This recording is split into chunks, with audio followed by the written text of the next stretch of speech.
हामी धेरै सालको बादमा यो हामी पहिला बसेको जग्गा पहिला हाम्रो आपा चाहिँ नि यहाँ माथि आर्मीको सप्लाईमा ड्युटी गर्नुहुन्थ्यो नि त त्यो समयमा हामी स्कुलहरू पढ्दा यो जग्गा बसेको धेरै साल बसेको यो जग्गा आज त देख्दा त कस्तो पो भएर आयो यो क्वार्टरमा यहाँ छिमेकीहरू बस्थ्यो यो ओह्रालो हामी स्कुलहरू जान्थ्यो यो बाटो हो अन्त अहिले पहिला त यो छाना थिएन नि है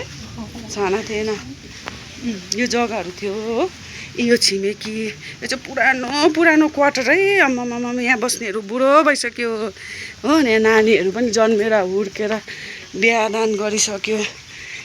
यो क्वार्टर चाहिँ एकदम पुरानो है यी नेपालीहरू बसेर सफा भएको छ यो चाहिँ यस्तो खाले क्वार्टर हो कि यहाँनिर चाहिँ बस्यो भने चाहिँ अब यो सप्लाई क्वार्टर चाहिँ कस्तो खाले भने नि एक जग्गा बसेपछि चाहिँ अब रिटायर नहुनेसम्म एउटै जग्गामा बस्नुपर्ने खाले क्या हो अब कति सालको चाहिँ होला भन्नुहोस् न अब अरू आर्मीको चाहिँ अब ट्रान्सफर भइबस्छ होइन तर यो चाहिँ त्यस्तो खाले होइन यो हामी बस्ने क्वार्टर यही पर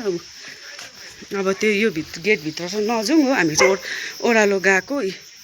हेर्नुहोस् है हामी बस्ने जग्गा